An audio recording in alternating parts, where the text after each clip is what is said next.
ये भी काफी, जो 7th स्टैंडर्ड की ज्योग्राफी एनसीईआरटी है, काफी सिंपल है, बेसिक है, लेकिन बहुत इंपॉर्टेंट है। तो आज हम इसको स्टार्ट करते हैं। अभी मैं शेयर स्क्रीन ऑन कर रहा हूँ।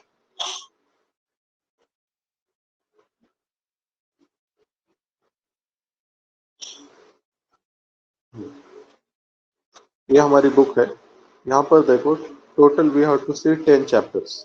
First is about environment. Environment geography के क्वेश्चंस आपने अगर देखा होगा पीवाईक्यू, तो इन्वायरमेंट प्लस ज्योग्राफी सब मिक्स रहते हैं।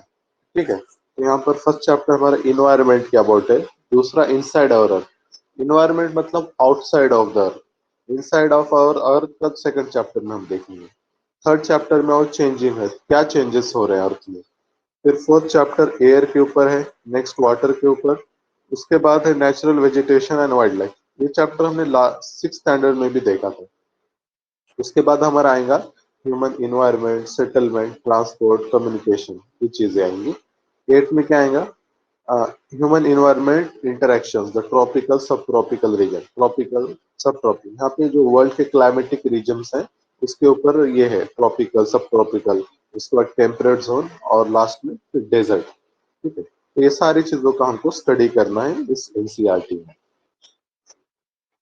तो हम वन बाय वन स्टार्ट करते हैं। जो हमारा फर्स्ट चैप्टर है, it is about environment.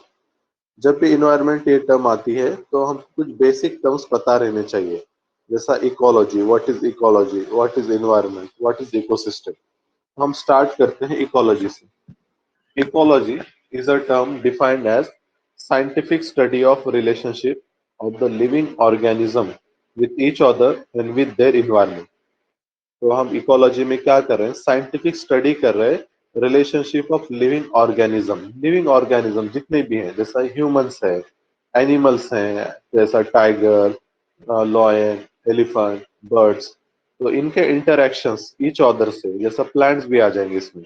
And with their environment. Environment मतलब पूरा हमारे जो सराउंडिंग में है, एटमॉस्फेयर, हाइड्रोस्फीयर, लिथोस्फीयर, बायोस्फीयर, ये सारी चीजों का स्टडी इसमें इकोलॉजी में आएगा।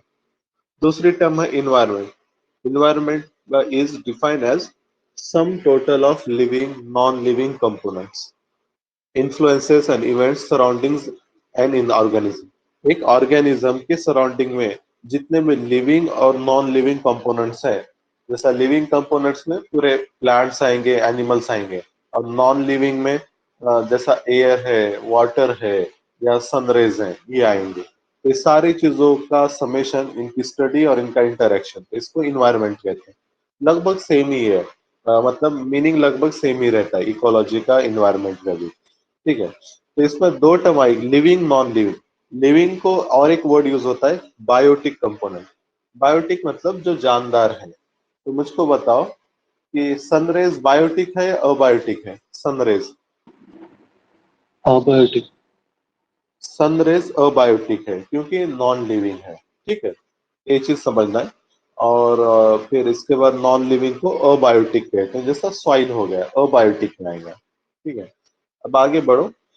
इकोसिस्टम एक टर्म आती है।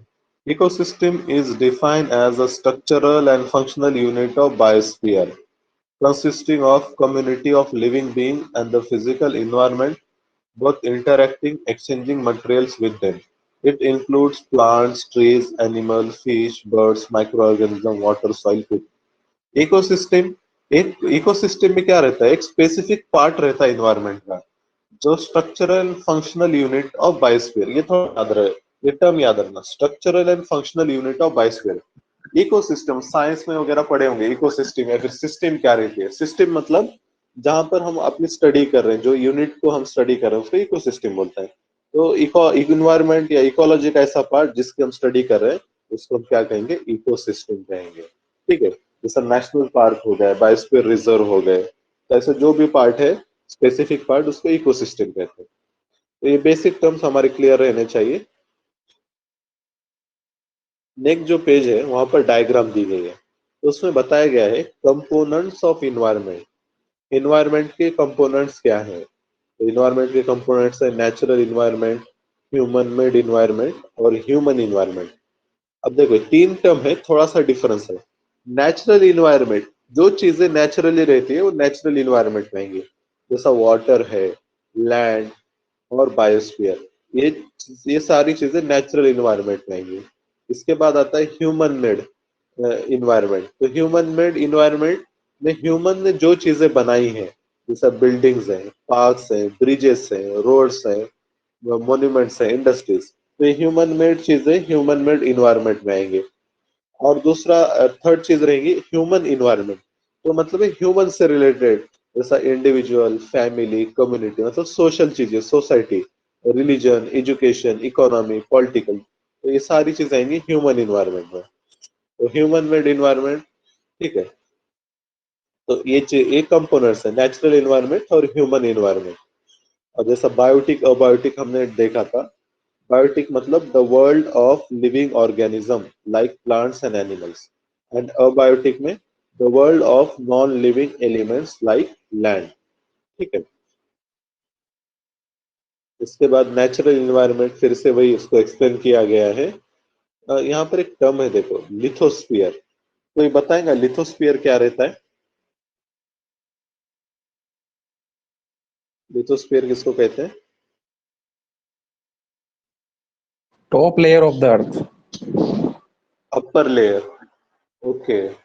कल हमने देखा था ना, लास्ट सेशन में, मतलब बायोस्फीयर, हाइड्रोस्फीयर और लिथोस्फीयर, तीनों का जहाँ पे बायोस्फीयर, एटमॉस्फेयर और लिथोस्फीयर, तीनों का जहाँ पे कॉम्बिनेशन रहता है वहाँ पे लाइफ एग्जिस्ट करती है, ठीक है। तो लिथोस्फीयर अपर पार्ट है, लेकिन अपर पार्ट में बहुत सारी चीजें रहती है।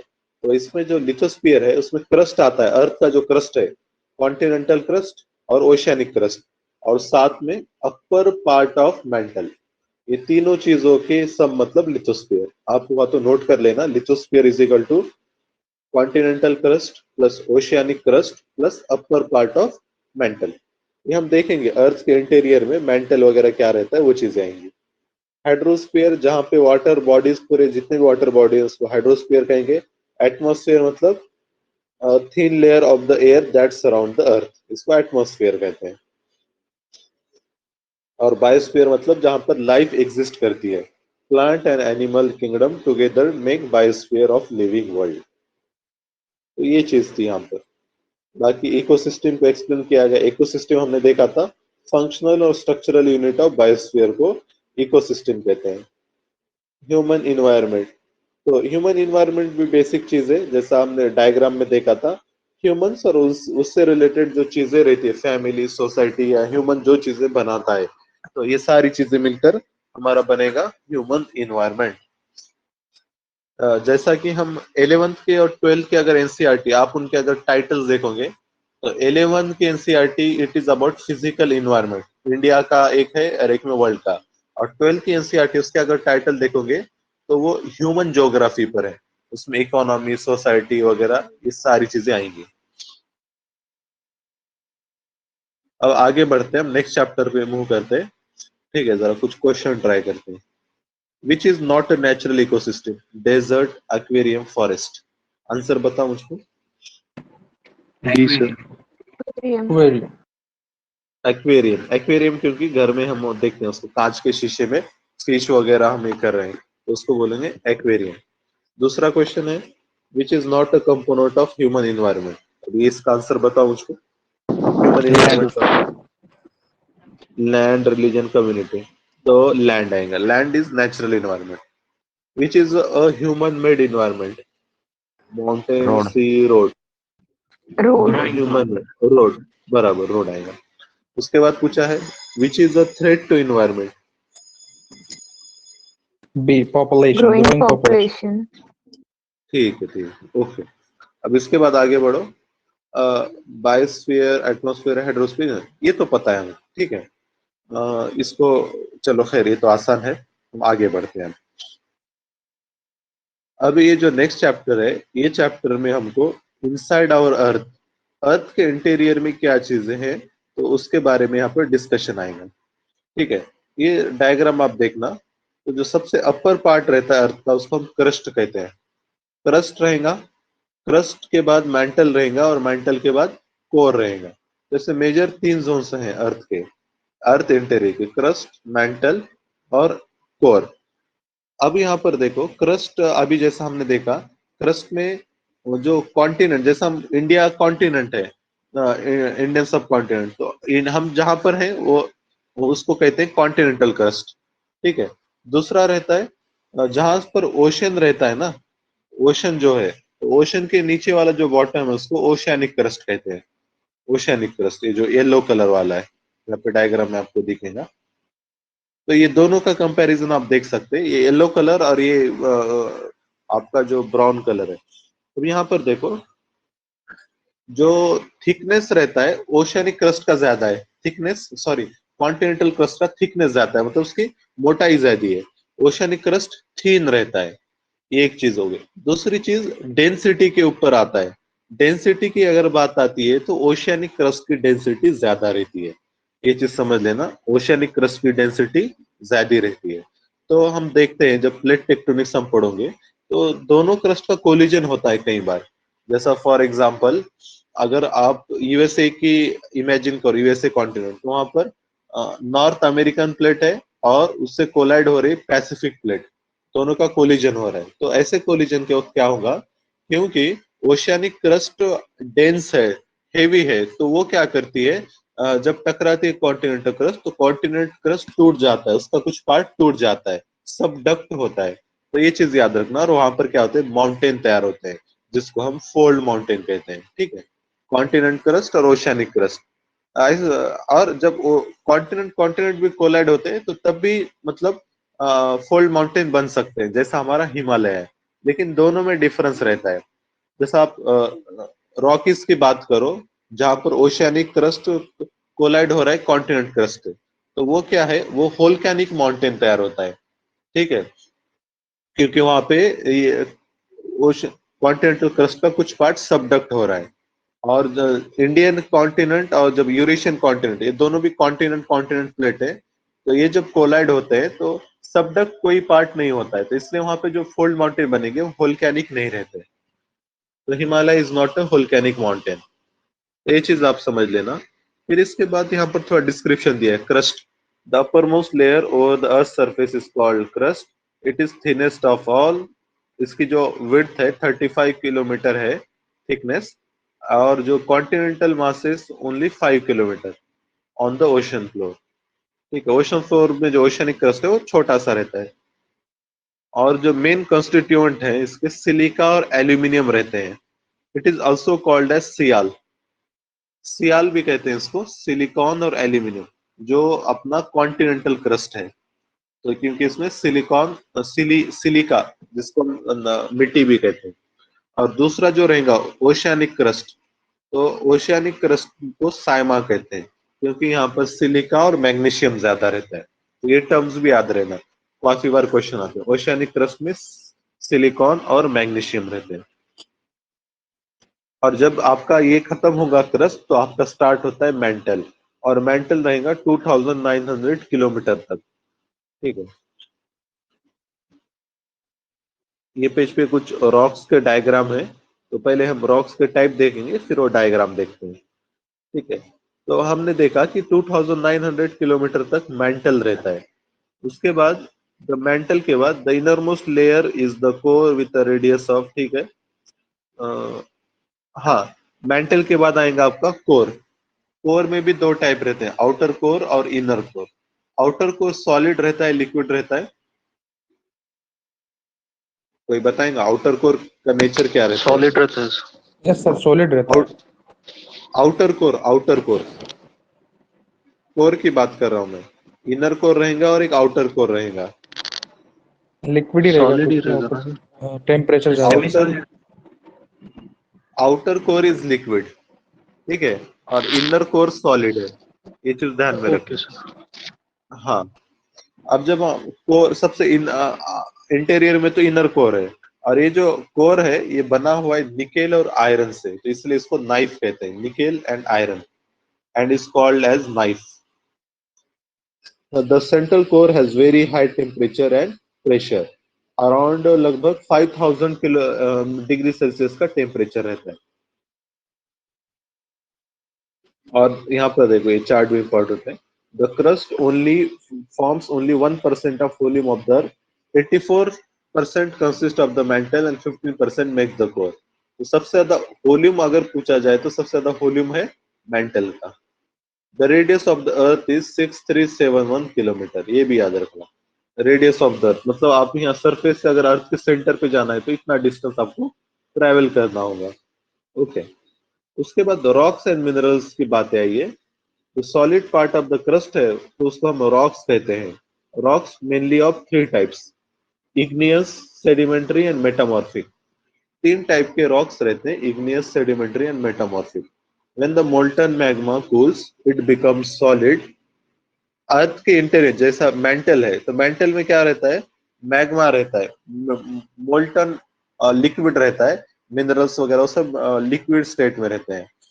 तो क्या होता है यहाँ पर, ये जो जब कूल हो जाते हैं अर्थ के सरफेस पर आकर तो इससे क्या बनता है, इग्नियस रॉक बनता है। They are called as primary rocks. There are two types of igneous rock, intrusive and extrusive.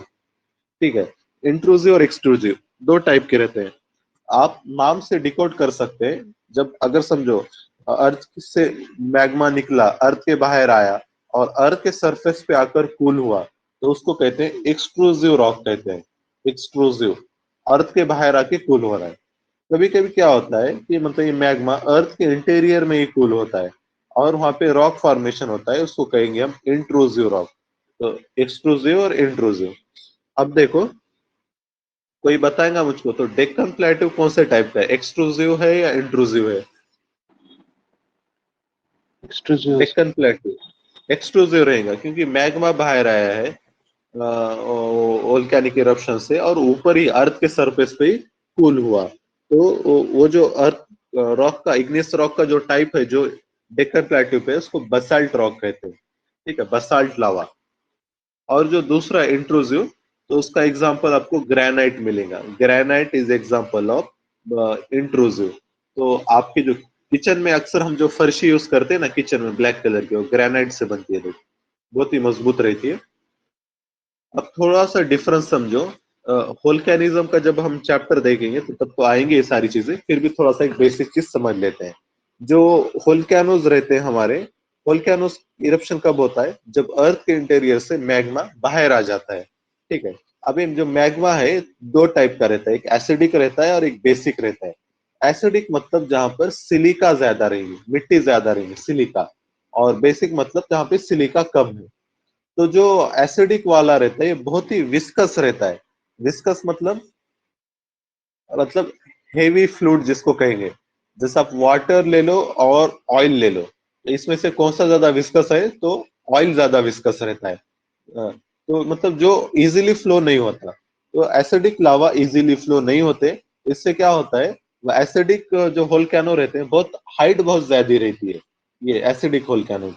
और जो बेसिक लावा रहता है ये इससे इससे क्या होता है, ये फ्लूइड रहता है, विस्कोसिटी कम रहती है, तो ये बहुत ज्यादा जल्दी फैल जाता है। तो इसकी हाइट नहीं कम रहती है लेकिन ये लार्ज एरिया कवर करता है। जैसा डेक्कन प्लेटू का एग्जांपल लोगे तो ये बेसिक लावा है, लावा बहुत एक्सटेंट लैंड पे फैला हुआ है। लेकिन अब एसिडिक लावा अगर देखोगे आप, तो जैसा हाइट वाले जो माउंटेन्स रहते हैं, माउंट स्ट्रोम्बोली वगैरह, ये मतलब एसिडिक लावा में आएंगे। तो ये थोड़ा समझ लेना। अब जब रॉक की बात कर रहे हैं हम, तो रॉक का हमने एक टाइप देखा, एक इग्नियस रॉक रहता है। अब दूसरा रॉक देखो, सेडिमेंट्री रॉक। सेडिमेंट्री तो आप नाम से समझ सकते हैं ये सेडिमेंट से बनता है। द रॉक्स, अब ये जब इग्नियस रॉक है तो इग्नियस रॉक आपके बन गए, सपोज ग्रेनाइट बन गया।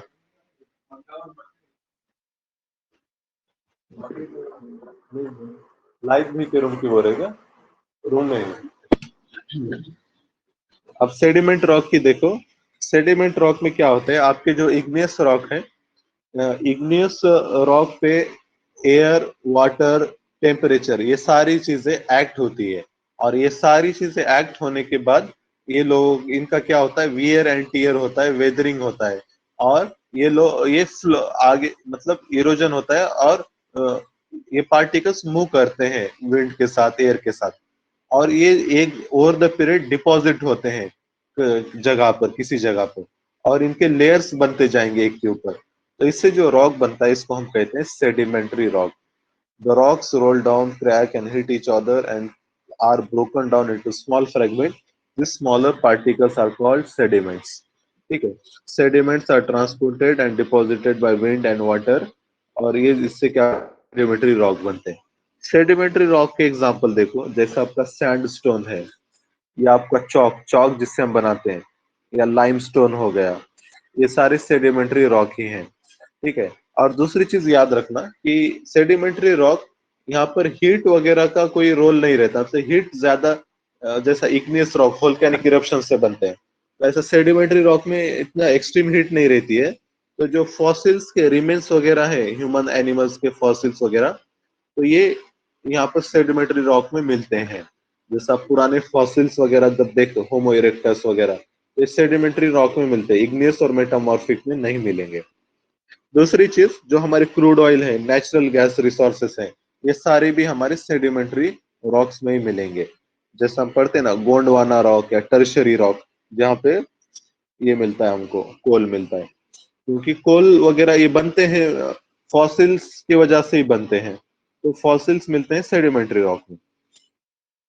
तो ये चीज आप समझ लेना। उसके बाद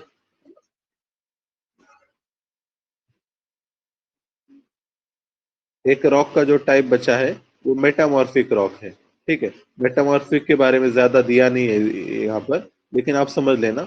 जैसा मेटामॉर्फिक रॉक मतलब क्या होता है, यहाँ पर एक्सट्रीम हीट एंड प्रेशर, ये दोनों का रोल रहता है।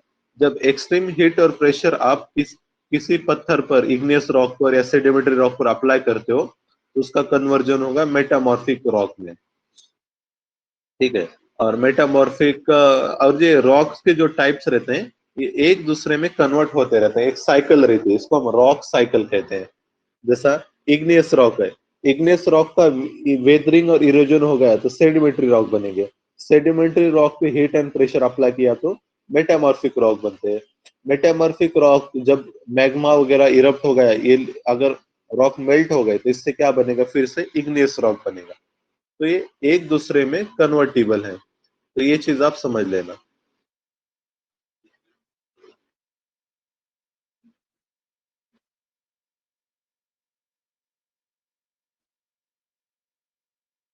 अब रॉक तो हमने देख लिया, ठीक है।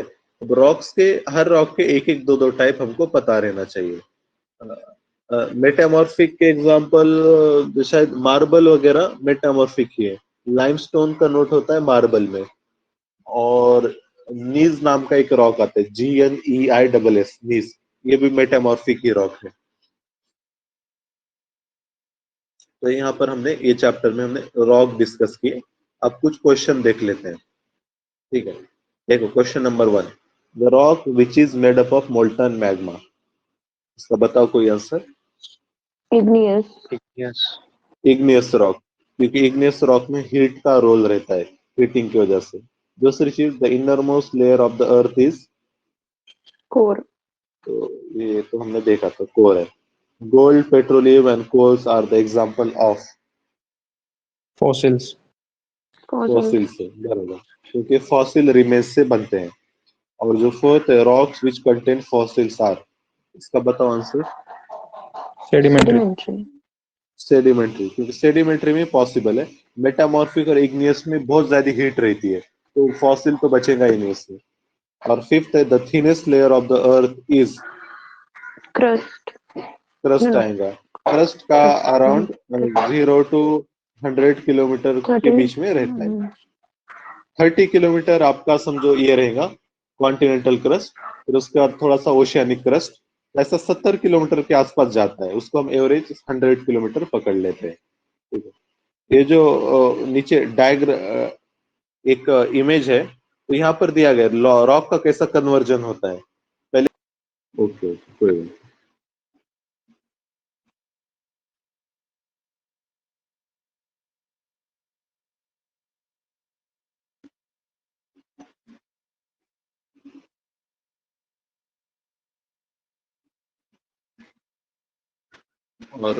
और डायग्राम देखते हैं कुछ। ये वाली जो ऊपर वाली डायग्राम है, यहाँ पर रॉक के टाइप्स दिए गए हैं। इग्नियस में ग्रानाइट, ग्रानाइट जो बनता है एसिडिक लावा से, और बसाल्ट लावा से आपका डेक्कन प्लेट्यू वगैरह, बेसिक लावा से बसाल्ट रॉक बनता है। स्कोरिया, प्यूमाइस, ऑब्सिडियन, प्यूमाइस एक थोड़ा सा नाम ध्यान रखना, प्यूमाइस को भी होल्स रहते हैं। दूसरा फिर सेडिमेंट्री रॉक में सैंडस्टोन, लाइमस्टोन, शेल, जिप्सम, ये पूरा सेडिमेंट्री रॉक है। और मेटामॉर्फिक की बात आई तो मार्बल, स्लेट, नीस, क्वार्ट्जाइट। क्वार्ट्ज, ये क्वार्ट्ज बहुत हार्ड रहता है, तो ये एक याद रखना, मेटामॉर्फिक रॉक के टाइप। और एक डायग्राम थी, यहाँ पर भी देखो igneous rock, coarse grain, fine grain रहते हैं, नाम याद रखो बस, ग्रेनाइट, बेसाल्ट, गैब्रो, ये चीजें रहती है। अब आगे बढ़ते हैं नेक्स्ट चैप्टर अपना, और ये जो चैप्टर है आवर चेंजिंग अर्थ, इसके बारे में। अर्थ का आउटर देखा हमने, अर्थ का इंटीरियर देखा, अब आवर चेंजिंग अर्थ देखना है। अर्थ में जो चेंजेस होते हैं ना, तो दो टाइप के फोर्सेस रहते हैं। एक रहता है जो कि अर्थ के इंटीरियर से ओरिजिन होते हैं, और दूसरा रहता है अर्थ के एक्सटीरियर से होते हैं। जो अर्थ के इंटीरियर से होते हैं उसको हम एंडोजेनिक फोर्सेस कहते हैं, और जो अर्थ के बाहर से आते हैं उसको एक्सोजेनिक फोर्सेस कहते हैं। एंडोजेनिक में देखो दो टाइप के, सडन फोर्स, और दूसरा रहता है डायस्ट्रोपिक। डायस्ट्रोपिक मतलब स्लो मूवमेंट रहते हैं। अब सडन में देखो अर्थक्वेक, अर्थक्वेक का ओरिजिन हमको पता है, अर्थ के इंटीरियर में होता है, जहां पर भी फॉल्ट्स रहते हैं, क्रैक्स रहते हैं, तो वहां से एनर्जी रिलीज होती है, तो उसको अर्थक्वेक कहेंगे। वोल्केनो, ये भी अर्थ के इंटीरियर से होता है। और लैंडस्लाइड, लैंडस्लाइड भी क्यों होता है, क्योंकि क्या होता है, अर्थ के नीचे स्लाइडिंग होता है, सॉइल फ्लक्शन, मतलब मड फ्लो वगैरह, ये सारी चीजों की वजह से लैंडस्लाइड होता है। डायस्ट्रोपिक में माउंटेन बिल्डिंग है, जैसा हम ओशन प्लेट जब कोलाइड करते हैं, ओशन कॉन्टिनेंट कोलाइड कर रहे हैं तो माउंटेन बन रहे हैं, तो ये भी स्लो मूवमेंट है, स्लो प्रोसेस रहता है, या फिर कॉन्टिनेंट बिल्डिंग प्रोसेस है। अब ये तो देखा आपने एंडोजेनिक। एक्सोजेनिक में क्या रहता है, जो आउटर फोर्सेस है, जैसा इरोजनल और डिपोजिशनल। आउटर मतलब अर्थ के क्रस्ट के बाहर वाले, जैसा रिवर्स है, रिवर्स क्या होते हैं, फ्लो होते हैं, फ्लो होते होते वो क्या करेंगे, जहां से फ्लो हो रहे हैं वहां पर इरोजन और वेदरिंग करेंगे। इरोजन और वेदरिंग में जैसा वैलीज बनाते हैं, या फिर वाटरफॉल्स हैं, ये क्या करें, valleys gorge, wear and tear करेंगे जहां से जा रहे हैं, तो एक चीज है। दूसरा विंड, विंड भी करता है, वियर एंड टियर करेगा, इरोजन करेगा, डिपोजिशन भी करेगा, तो इनके हम लैंडफॉर्म्स देखेंगे बाद में। सी वेव्स में, सी वेव्स क्या करती है, बीच बनाते, केव्स बनाते, स्टैग, स्टम्प, ये सारे फीचर्स हैं। ग्लेशियर्स, ग्लेशियर्स के कंटेक्स्ट में हम देखेंगे, ग्लेशियर के भी लैंडफॉर्म्स आते हैं, जैसा सिर्क है, या फिर ग्लेशियर के भी वैलीज रहते हैं, तो ये हम देखेंगे जब हम इनका चैप्टर देखते हैं तब। तो ये दो टाइप के मेनली फोर्सेस हैं जो कि जिनकी वजह से अर्थ चेंज हो रहा है। तो इसको फिर से ये डायग्राम देखो और थोड़ा समझ में आएगा। एंडोजेनिक फोर्सेस, वही डायग्राम है, स्लो मूवमेंट और सडन। सडन में वोल्केनिज्म, अर्थक्वेक, और स्लो में स्लो मूवमेंट जिसको हम डायस्ट्रोपिक कहते हैं, दो टाइप के रहते हैं, एक वर्टिकल और एक हॉरिजॉन्टल है। हॉरिजॉन्टल मूवमेंट से माउंटेन बिल्ड होते हैं, जैसा कि हमने देखा जब इंडियन प्लेट कोलाइड हो रहे यूरेशियन प्लेट से, तो क्या हो रहा है, माउंटेन बन रहा है। तो देखो माउंटेन भी दो टाइप के रहते हैं, एक फोल्ड माउंटेन और एक फॉल्ट माउंटेन, जिसको हम ब्लॉक माउंटेन भी कहते हैं। जब ये दोनों प्लेट कोलाइड हो रहे, इंडियन प्लेट और यूरेशियन प्लेट, तो हिमालय बना। तो ये एक दूसरे कोलाइड हो रहे, मतलब कंप्रेशन का फोर्स है। दूसरी चीज, जब ये फोर्स टेंशन का रहता है, टेंशन मतलब खींचना, दो प्लेट को एक दूसरे से दूर खींचना, तो तब क्या होता है, फॉल्ट माउंटेन्स तैयार होते हैं।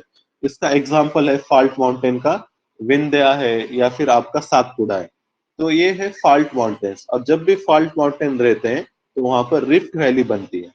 रिफ्ट वैली जैसा आपने देखा होगा, अफ्रीकन रिफ्ट वैली है, अरेबियन प्लेट है और अफ्रीकन प्लेट है, दोनों एक दूसरे से दूर जा रहे हैं, तो वहां पर टेंशन फोर्स है और ब्लॉक माउंटेन बनते हैं, तो ये चीज आप समझ लेना।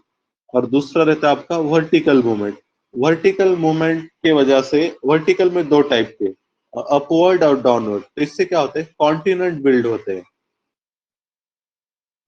कॉन्टिनेंट बिल्डिंग जैसा क्या हो रहा है, हिल्स वगैरह है आपके, हिल्स का क्या हो रहा है, विंड की वजह से, टेम्परेचर की वजह से वियर एंड टीयर हो रहा है, और ये ओवर द पीरियड क्या बनेगा, प्लेन बनेंगे। तो तो इससे क्या होता है, कॉन्टिनेंट बिल्डिंग प्रोसेस कहते हैं। कॉन्टिनेंट ऐसे मतलब हिल्स इरोजन से क्या हो रहा है, प्लेन बन रहा है, या फिर प्लेन के ऊपर ओवर द पीरियड डिपोजिशन हो रहा है और उससे हिल्स बन रहे हैं। तो ये सारी चीजें रहती है इपिरोजेनिक, कॉन्टिनेंटल बिल्डिंग और माउंटेन बिल्डिंग। और जब हम एक्सोजेनिक प्रोसेसेस की बात करेंगे, एक्सोजेनिक में देखो जो अर्थ के आउटर पार्ट से आ रहे हैं, जिसमें वेदरिंग है, मास मूवमेंट है, इरोजन है, डिपोजिशन है। वेदरिंग मतलब वियर एंड टियर, कोई चीज का टूट जाना, वियर एंड टियर होना। वियर एंड टियर 3 टाइप के रहते हैं, physical weathering, chemical weathering, biological. Physical weathering में टेम्परेचर का रोल रहता है, unloading and expansion, temperature change and expansion, freezing, थॉइंग, Frost freezing. अब जैसा फ्रीजिंग का एग्जांपल ले लो, क्या होता है, जैसा कि आपके रॉक्स हैं, रॉक्स के बीच में क्रैक्स रहते हैं, तो वहां पर पानी जमा होता है। और विंटर सीजन में जैसा टेम्परेट लैटिट्यूड है, पोलर रीजन है, तो वहां पर क्या होगा, वो पानी फ्रोज हो जाएगा। फ्रोज की वजह से क्या होता है, जब पानी फ्रोज होता है तो उसका क्या होगा, मतलब थोड़ा सा वॉल्यूम बढ़ जाता है, और जब मेल्ट होता है तो वॉल्यूम कम हो जाएगा। तो इससे क्या होता है, एक्सपांशन कंप्रेशन होता है। तो उससे वो जो फॉल्ट्स हैं या फिर जो क्रैक्स हैं वो और बढ़ जाते हैं, और इससे क्या होता है, धीरे धीरे वो वियर एंड टियर होता है। या फिर टेम्परेचर, कोई भी रॉक्स पत्थर वगैरह है, तो इस पर टेम्परेचर, जब समर में क्या होता है, टेम्परेचर बढ़ जाएगा, तो टेम्परेचर की वजह से थर्मल स्ट्रेस आ जाता है उसमें, और जब टेम्परेचर कम होता है तो थर्मल स्ट्रेस चला जाता है। फ्रीक्वेंट स्ट्रेसिंग की वजह से भी वो पार्टिकल्स वीक हो जाते हैं और वियर एंड टियर होता है। तो ये रहता है आपका फिजिकल वेदरिंग। फिजिकल वेदरिंग में टेम्परेचर रहता है, टेम्परेचर का रोल। दूसरा है केमिकल वेदरिंग। केमिकल वेदरिंग में क्या होता है, सोल्यूशन, कार्बोनेशन, हाइड्रेशन। इसमें मेनली जो मिनरल्स हैं रॉक के अंदर के, वो वाटर में डिसॉल्व होते हैं या इंटरेक्ट करते हैं, जिससे क्या होता है, वो मेल्टिंग हो जाता है मिनरल्स का, और रॉक विदर होता है। बायोलॉजिकल वेदरिंग, बायोलॉजिकल में क्या आएगा, जैसा आपके बरोइंग एनिमल्स रहते हैं, बरोइंग जो जमीन के अंदर घर करके रहते हैं, तो वो क्या करते हैं, वो भी मतलब वियर एंड टियर कहते हैं। दूसरा, अगर ह्यूमंस माइनिंग कर रहे हैं, तो माइनिंग से भी वियर एंड टियर होता है। तीसरी चीज, जैसा प्लांट्स है, प्लांट्स की जो रूट्स हैं वो भी ग्राउंड को पेनिट्रेट करते हैं, अंदर जाते हैं डीप, तो वो भी रॉक को ब्रेक करते हैं। तो ये सारी चीजें बायोलॉजिकल वेदरिंग में आएंगी। ठीक है, एग्जाम्पल थोड़े से पता रहना चाहिए। मास मूवमेंट, मास मूवमेंट एक टर्म आती है, जो हम लैंडस्लाइड कहते हैं ना, landslide is a type of mass movement. Mass movement में क्या हो रहा है, under the effect of gravity, बहुत ग्रेविटी के इफेक्ट में अर्थ का कुछ पार्ट स्लाइड हो रहा है।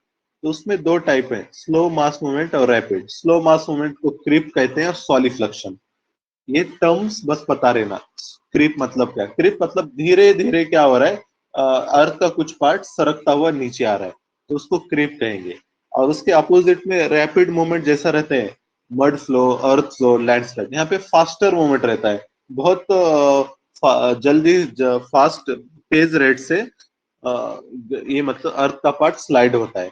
तो इसी की वजह से डिजास्टर हो जाते हैं, लैंडस्लाइड वगैरह। काफी बार आपने सुना होगा, रेनी सीजन में खासतौर पे लैंडस्लाइड होते हैं।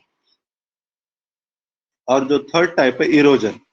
देखो, वेदरिंग और इरोजन में डिफरेंस क्या है। वेदरिंग मतलब रॉक के पार्टिकल्स टूट जाना, उससे मेन रॉक से वियर एंड टियर हो जाना रॉक्स का। और इरोजन में क्या होता है, जो विदर्ड पार्टिकल्स है वो फ्लो होके दूसरी तरफ ट्रांसपोर्ट होते हैं। इरोजन में मूवमेंट है, वेदरिंग में ब्रेकिंग अवे होता है बस, इरोजन में मूविंग होता है। तो इरोजन के एजेंट जो है, रनिंग वाटर है, ग्राउंड वाटर है, ग्लेशियर्स है, वेव्स एंड करंट्स है, और विंड्स। ये चीज भी आप समझ लें। इसके बाद जो फोर्थ टाइप है एक्सोजेनिक प्रोसेस का, डिपोजिशन है। डिपोजिशन भी वही, जो इरोसिव एजेंट रहते हैं, जैसे रनिंग वाटर, ये क्या करते हैं, एलुवियल सॉइल अपने साथ लेकर चलते हैं, रॉक्स, पार्टिकल वगैरह। ये सब एक दूसरे से फ्रिक्शन हो कि क्या होता है, सॉइल में कन्वर्ट होता है, और डेल्टा रीजन में क्या करेंगे, डिपॉजिट करेंगे एलुवियल सॉइल को। ग्राउंड वाटर भी ऐसा ही करते हैं, ग्राउंड वाटर डिपोजिशन भी करते हैं, जैसा हम पढ़ेंगे स्टैलेक्साइट, स्टैलेग्माइट, जो कॉलम्स रहते हैं, तो वो ग्राउंड वाटर से बनते हैं। ग्लेशियर की भी डिपॉजिट रहते हैं। इनका एक टोपोग्राफी आता है, बास्केट ऑफ एक टोपोग्राफी। ये हम आगे देखने वाले थे, आप बस मैं आपको तारुफ करा रहा हूँ टर्म्स का। वेव्स एंड करंट, वेव्स की वजह जो बीचेस पर आप गए होंगे तो वेव्स के डिपोजिशनल वर्क से बीच बनता है।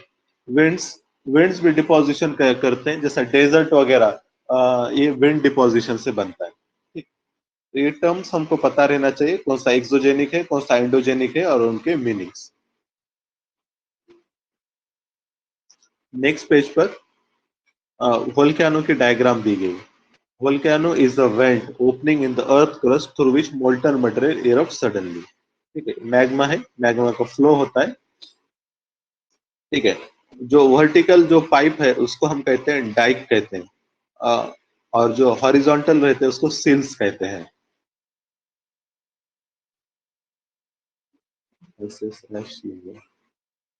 और नीचे जो है हमारी अर्थक्वेक की डायग्राम में। ठीक है, अर्थक्वेक में क्या होता है, अर्थक्वेक जहाँ पे क्रैक्स रहते हैं तो वहां पर अर्थक्वेक डेवलप होते हैं और एनर्जी रिलीज होती है। अब यहाँ पर जाओ, जो पॉइंट पर एनर्जी रिलीज हो रही है ये अर्थ के इंटीरियर में पॉइंट है, इसको हम फोकस कहते हैं। This is the where the earthquake occurs, it is the origin of seismic energy. Earthquake कोई सिस्मिक एक्टिविटी भी कहते हैं। तो ये जो फोकस है यहाँ पर अर्थक्वेक का ओरिजिन है। फोकस का दूसरा नाम है हाइपोसेंटर। ओके, इसके बाद जो फोकस के एग्जैक्ट ऊपर जो पॉइंट रहता है अर्थ के सरफेस पे उसको इपीसेंटर कहते हैं। बहुत बार ये पूछा जाता है, टर्म्स अल्टरनेट कहते हैं, वो बोलेंगे कि epicentre is the point where the earthquake originates. ऐसा नहीं है, अर्थक्वेक जहाँ पे ओरिजिन होते हैं वो पॉइंट को हम फोकस कहते हैं। ये जो प्लेट बाउंड्रीज है, प्लेट बाउंड्रीज पे अर्थक्वेक होते हैं जनरली।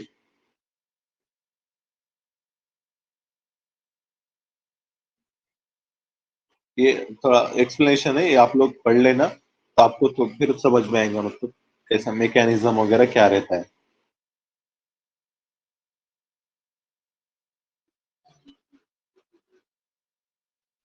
नेक्स्ट पेज पे भुज अर्थक्वेक का एग्जांपल दिया है। भुज में हुआ था 26 जनवरी 2001 को।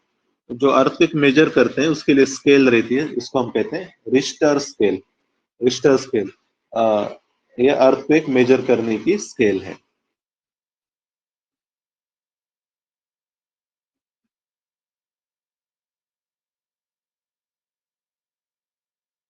एक यहाँ पे टर्म आई है सिज्मोग्राफ।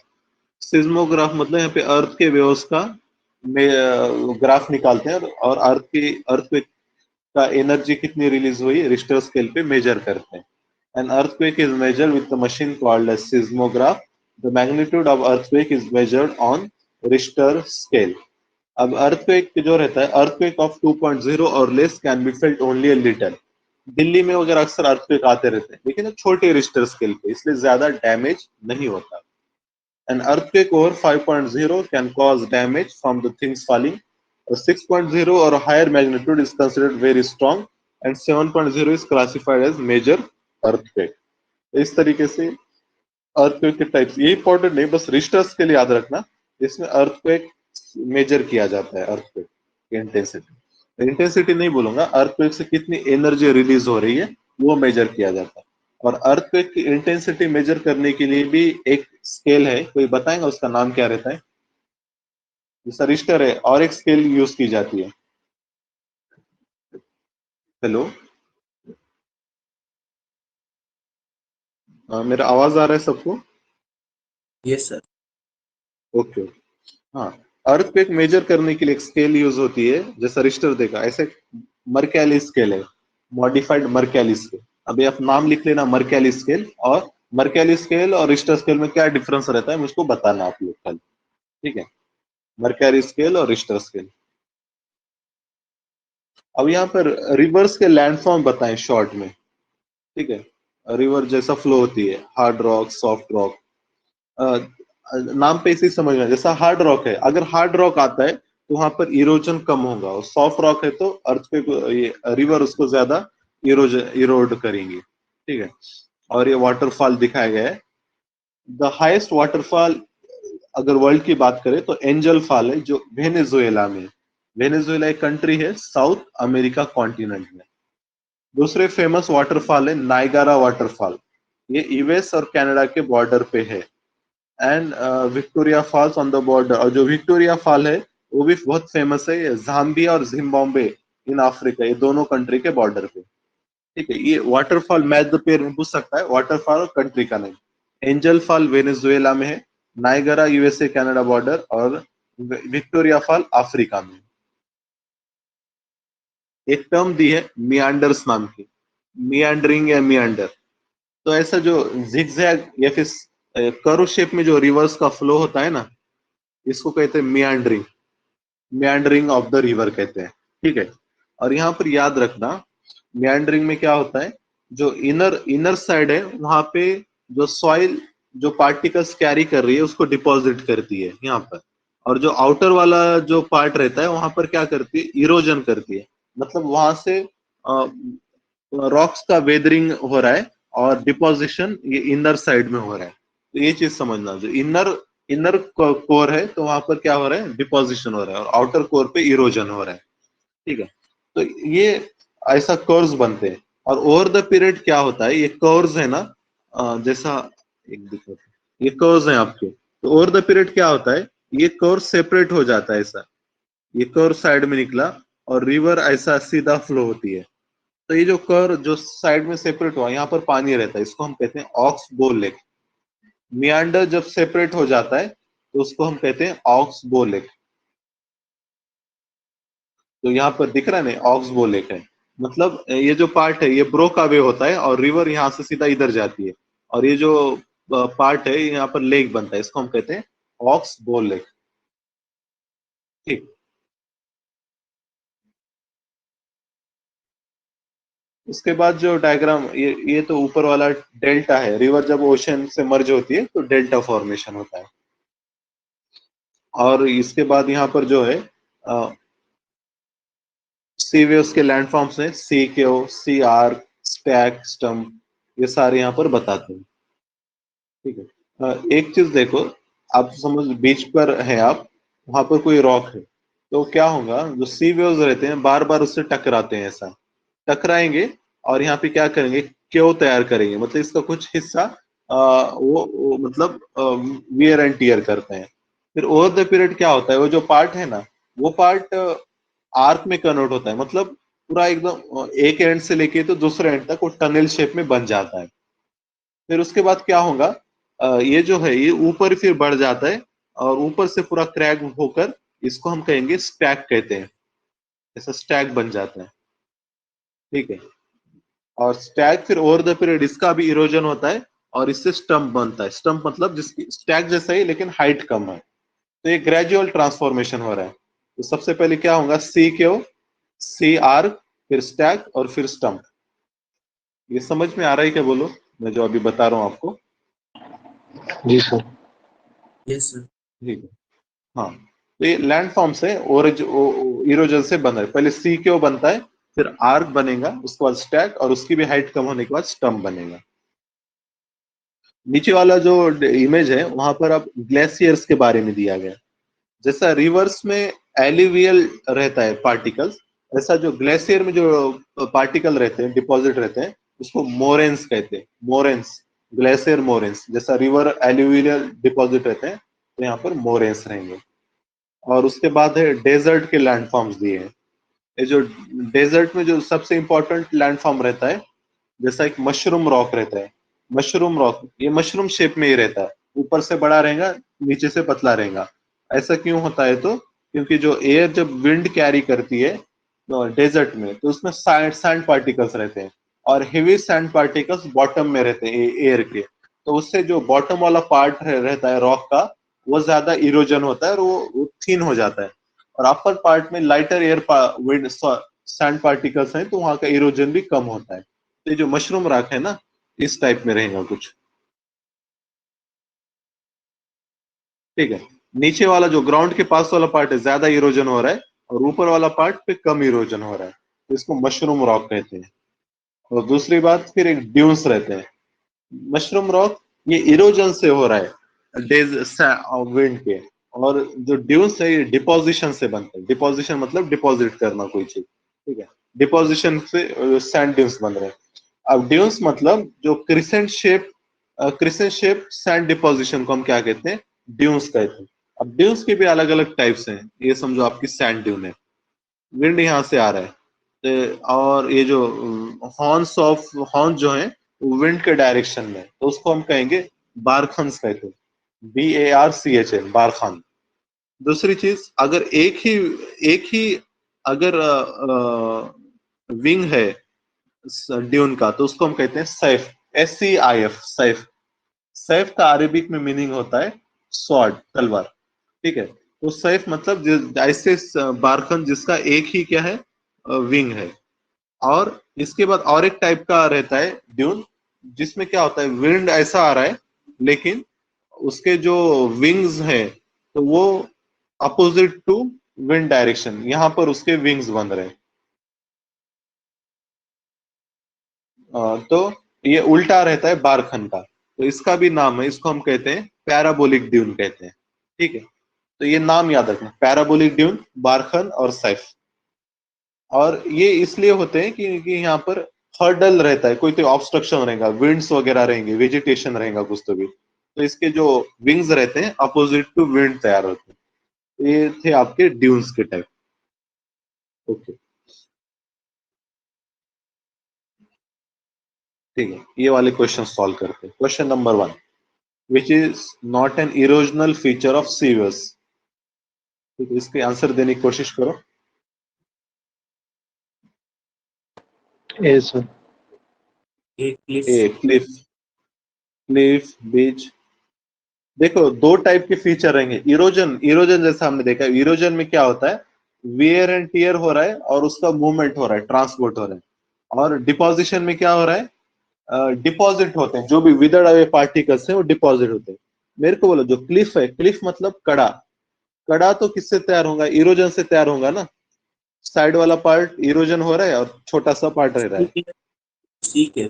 बीच, हाँ बीच आएगा, बीच, बीच सैंड के डिपॉजिट से तैयार होता है ना। बीच पे गए होंगे ना आप, वहां पे सैंड रही थी एकदम सॉफ्ट, तो वो ओशन वाटर जो है ना, वेव्स कैरी करते हैं वो सैंड और वहां लाके डिपॉजिट करते हैं। तो बीच इज द डिपॉजिट से, और सी क्यों इरोजन से हो रहा है, ठीक है। यहाँ पर उसने पूछा है नॉट एन इरोजनल, पूछा है, नॉट पूछा है इरोजनल, तो इसका आंसर आएगा आपका बीच आएगा। बीच क्या है, डिपोजिशनल फीचर है, ठीक है। अब दूसरा, सेकंड का आंसर दो। अब थोड़ा समझो, समझ के आंसर दो मेरे को। सेकंड क्वेश्चन पढ़ो और आंसर दो।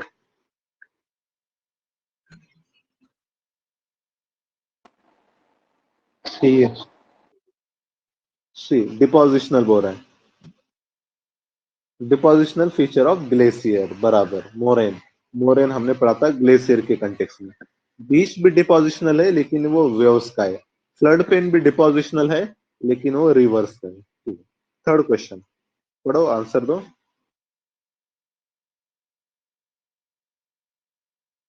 Question number 3, Volcano. वोल्केनो, बराबर। Sudden movement, volcano earthquake sudden है, फोल्डिंग फ्लड ये स्लो होता है। Fourth, mushroom rocks are found in, क्या है इसका, डेजर्ट, Desert. बराबर, डेजर्ट में। और oxbow lake are found in river River valley. Valley. River valley, बराबर, बराबर, ठीक। तो आप बराबर बताओ, ओके। अब जो नेक्स्ट वाला चैप्टर है ये एयर के ऊपर है, एयर और उसका कंपोजिशन। ये तो हालांकि हम बार बार पढ़ते हैं। जब हम अपने एयर की बात करते हैं तो एयर में देखो कॉन्स्टिट्यूएंट्स क्या है, नाइट्रोजन 78% है, ऑक्सीजन 21%, यही हो गया 99%। अब 1% बचा है, तो 1% में ऑर्गन रहता है 0.93, अब मतलब 0.07 बचा। तो 0.07 में 0.03 कार्बन डाइऑक्साइड है और 0.04 रेस्ट गैसेस है। तो ये पता रहना चाहिए हमको, ऑर्गन 0.93, कार्बन डाइऑक्साइड 0.03 और नाइट्रोजन 78% और ऑक्सीजन 21। ये चीज ध्यान में रखो। दूसरा, कार्बन डाइऑक्साइड, आजकल सिर्फ हम ज्यादा तो सुनते हैं कार्बन डाइऑक्साइड के बारे में, कार्बन डाइऑक्साइड इमिशन बढ़ रहा है, CO2 इमिशन बढ़ रहा है। तो एक्चुअली होता क्या है, CO2 इमिशन बढ़ गया तो ये जो CO2 है हमारा, कार्बन डाइऑक्साइड, इसकी वजह से ग्रीन हाउस गैस इफेक्ट होता है। ग्रीन हाउस गैस इफेक्ट मतलब क्या? Trapping of the heat radiated from the earth. It is called as green house gas. Without it, the earth would have been too cold to live in. However, when its levels in the atmosphere increases due to factory smoke or power fumes, the heat return increase. Thus, the temperature of the earth. This is called as global warming. ठीक है, आप समझे? Sun rays आ रहे हैं अर्थ पर, जो कि heat लेके आते हैं, और वो जो हीट है ग्राउंड, हमारा जो लैंड है, एब्सॉर्ब करता है। ठीक है, डे टाइम में एब्सॉर्ब करेगा और रात में क्या करेगा? वो रिफ्लेक्ट करेगा, इमिट करेगा। लेकिन ये पूरी के पूरी एनर्जी इमिट नहीं होती। कुछ एनर्जी ये जो गैसेस है ना, ये होल्ड करते हैं। फॉर एग्जांपल जैसा CO2 है, CO2 ये जो बाहर जाने वाली हीट है, इसको पकड़ के रखता है, कुछ हीट को, पूरी नहीं, कुछ हीट को, जिसके वजह से क्या है, अर्थ का जो क्लाइमेट है वो वार्म रहने में हेल्प होती है। अदरवाइज अर्थ का क्लाइमेट बहुत ही कूल रहा करता था, रह सकता था, जिसकी वजह से लाइफ एग्जिस्ट नहीं कर पाती थी। लेकिन CO2 है अर्थ पर, और वो कुछ हद तक हीट को होल्ड करता है, तो एक्सट्रीम कोल्ड क्लाइमेट मतलब नहीं रहता। तो इसको हम कहते हैं green house gas effect. Green house gas effect ये ऐसा कुछ मतलब ये तो एक अच्छी बात है, लेकिन कुछ लिमिट तक। अगर वो लिमिट क्रॉस होती है तो ये हमारे लिए हार्मफुल है। ये सब तो ठीक चल रहा था, लेकिन जब इंडस्ट्रियलाइजेशन हुआ, फैक्ट्रीज आ गए, इलेक्ट्रिसिटी का इन्वेंशन हुआ और प्रोडक्शन बहुत सारा बढ़ गया, तो क्या हो गया, अब CO2 का इमिशन ज्यादा होने लगा। जैसा कोल वगैरह हम बंद करते हैं तो CO2 निकलता है। CO2 का इमिशन ज्यादा होने की वजह से अब ज्यादा हीट क्या हो रही है, ट्रैप हो रही है, वो रेडिएट नहीं हो रही है, और उसकी वजह से अर्थ का एवरेज टेम्परेचर बढ़ रहा है। इसी को ही कहते हैं हम ग्रीन हाउस गैस इफेक्ट। ठीक है, और ग्लोबल वार्मिंग तो ओवरऑल वर्ल्ड का टेम्परेचर क्या हो रहा है, बढ़ रहा है। तो ये चीज को समझो। दूसरी बात, फिर हम क्या कर रहे हैं, इसको कंट्रोल करने के लिए फिर हम प्रोटोकॉल्स लेके आए, कन्वेंशन लेके आए। UNFCCC, United Nation Framework Convention to combat climate change, उसके अंडर में हमने क्योटो प्रोटोकॉल लेके आए 1997। क्योटो प्रोटोकॉल, फिर हम हर साल COP होते हैं, कॉन्फ्रेंस ऑफ पार्टीज। फिर हम पेरिस एग्रीमेंट लेकर आए, और हमारा टारगेट क्या है कि 1.5 डिग्री सेल्सियस टेम्परेचर राइज को 1.5 डिग्री सेल्सियस तक लिमिट में रखना है। तो ये चीजें हमको बेसिक पता रहनी चाहिए। ये जो हमारे एटमॉस्फेयर है उसके लेयर्स हैं, troposphere, stratosphere, mesosphere, thermosphere, exosphere. अब ट्रोपोस्फियर देखो, ट्रोपोस्फियर अराउंड 0 to 12 किलोमीटर रहता है, ट्रोपोस्फियर। फिर उसके बाद स्ट्रेटोस्फियर आएगा 12 to 50। स्ट्रेटोस्फियर के बाद मेसोस्फियर 50 to 80, और मेसोस्फियर के बाद थर्मोस्फियर आता है। तो ये हमारे क्या है, चार लेवल्स हैं जो कि इंपॉर्टेंट है। फिर हम जो स्फीयर पे रहते हैं वो ट्रोपोस्फियर है। ट्रोपोस्फियर आप ध्यान से देखो, 0 to 12 एयरक्राफ्ट वगैरह ट्रोपोस्फियर में फ्लाई होते हैं। और एक चीज याद रखना, ये जो लाइन है, ये क्रॉस वाली, ये आपको टेम्परेचर बता रही है। टेम्परेचर ट्रोपोस्फियर में जैसा ऊपर जाते हो टेम्परेचर बढ़ता है या कम होता है, बताओ मुझको। कम होता है। कम होता है। 1 किलोमीटर को 6.5 डिग्री सेल्सियस कम होगा, इसको हम कहते हैं लैप्स रेट कहते हैं। ठीक है, मैं आपको होमवर्क दिया था टेम्परेचर इन्वर्जन, अब किया किसी ने? टेम्परेचर इन्वर्जन क्या रहता है बताओ मुझको।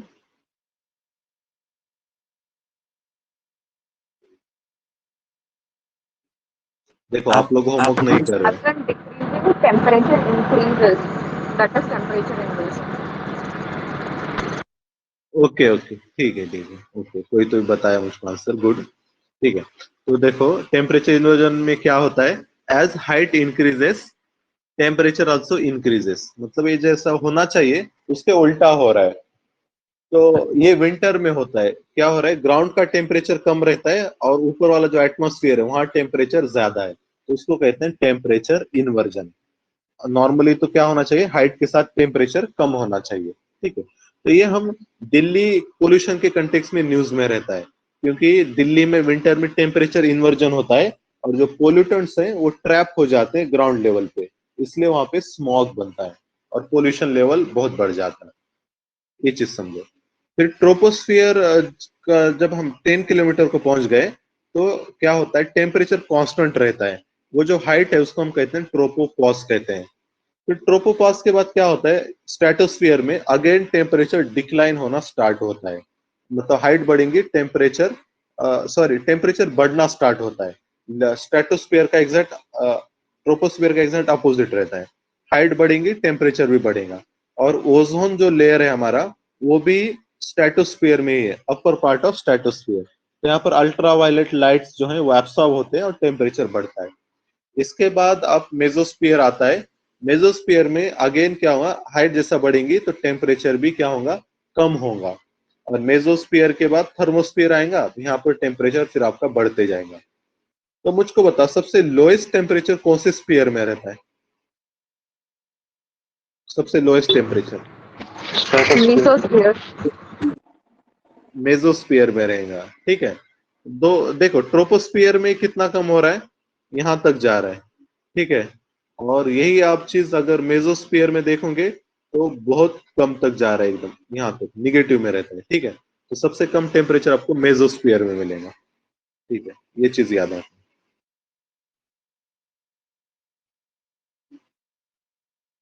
टेम्परेचर जिससे हम मेजर करते हैं उसको थर्मामीटर कहते हैं। बैरोमीटर, बैरोमीटर से एटमॉस्फेयर का प्रेशर मेजर किया जाता है। रेन गॉज जो हम पढ़ते हैं, आज 10 सेंटीमीटर रेनफॉल हो गया, 1 सेंटीमीटर रेनफॉल हो गया, तो हम रेन गेज से मेजर करते हैं। फिर एक विंड वेन आता है, shows the direction of wind. ठीक है, विंड वेन। एनोमीटर बोल के भी एक डिवाइस यूज होता है विंड की स्पीड और डायरेक्शन मेजर करने के लिए, एनीमोमीटर। तो आप मुझको बताओ, ब्लड प्रेशर मेजर करने के लिए हम क्या यूज करते हैं, डिवाइस का नाम क्या है? स्पिग्मोमैनोमीटर। स्पिग्मोमैनोमीटर, बराबर। ओके, उसके बाद एयर प्रेशर देख लिया हमने, विंड भी पता है। हाँ, अब यहाँ पर एक चीज याद रखना, विंड जो है, wind is named by after the direction from which it blows. जो डायरेक्शन से वो आ रहा है तो वहां से उसको नाम देते हैं।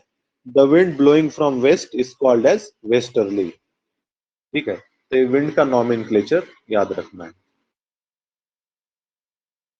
और कुछ फैक्ट दें, जैसा मून पे एयर नहीं है तो यहाँ पर एयर प्रेशर भी नहीं है, तो एस्ट्रोनॉट क्या करते हैं, wear special protective space suits filled with air when they go to the moon. If they did not wear these space suits, the counter pressure exerted by the body of astronaut would make the blood vessel burst. The astronauts would bleed.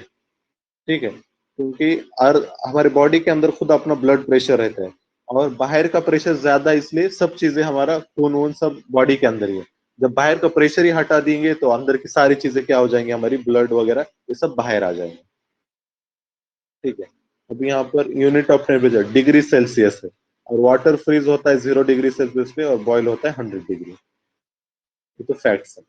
अब ये बहुत ही important diagram है, इसको हम wind belts भी कहते हैं। ठीक है, अर्थ का अगर आप पूरा देखोगे अर्थ की diagram, earth is geoid shape, और अर्थ पे अलग अलग प्रेशर बेल्ट्स हैं।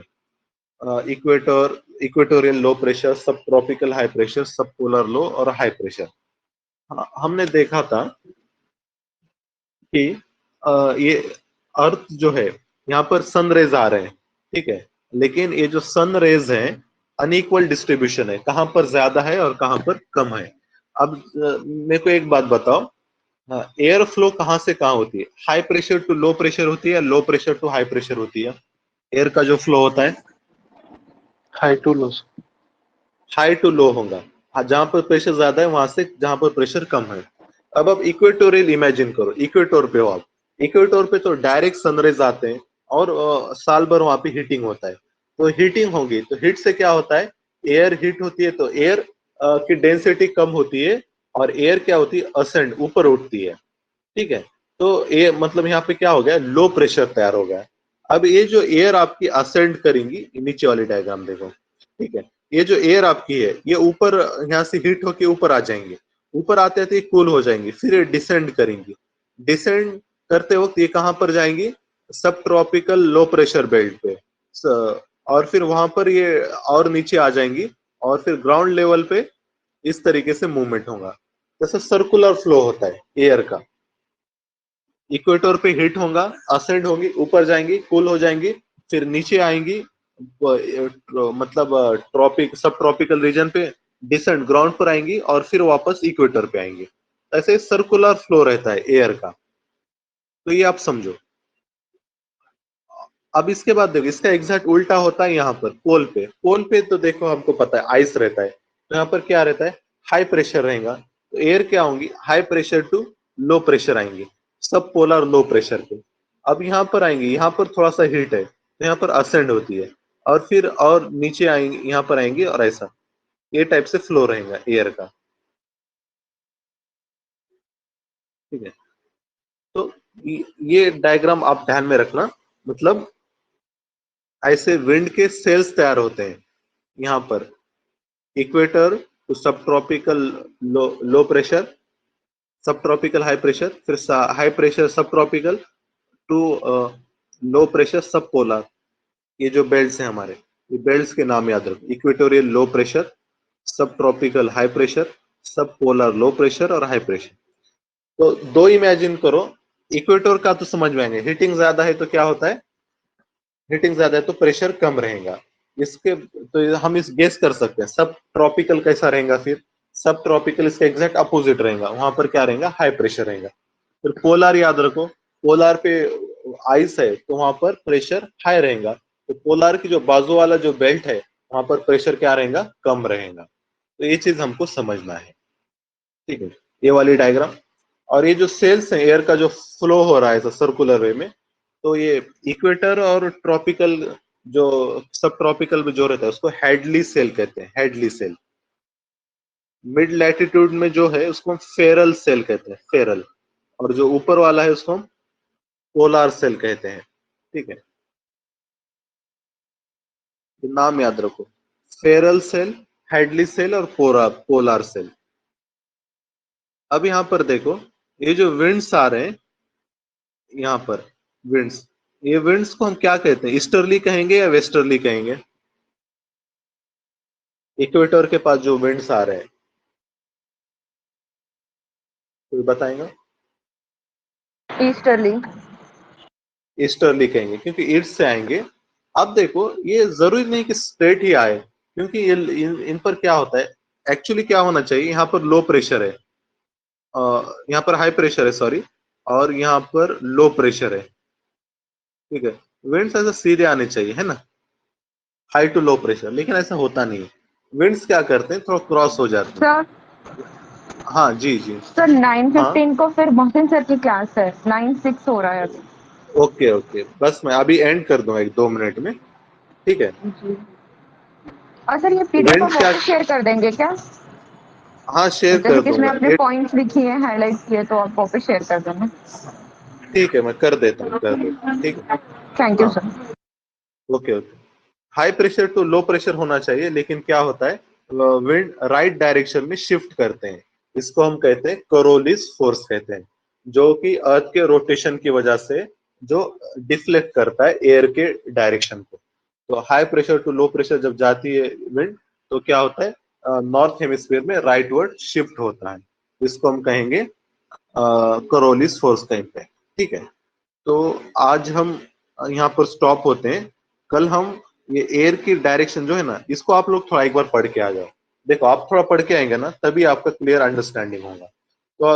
तो अब हम आपका नेक्स्ट अभी लेक्चर भी है, अभी हम स्टॉप करते हैं, कल इंशाल्लाह हम आगे वाला पार्ट देखते हैं। ठीक है, सर कल एक बार वापस से ये वाला डायग्राम एक्सप्लेन कर देना।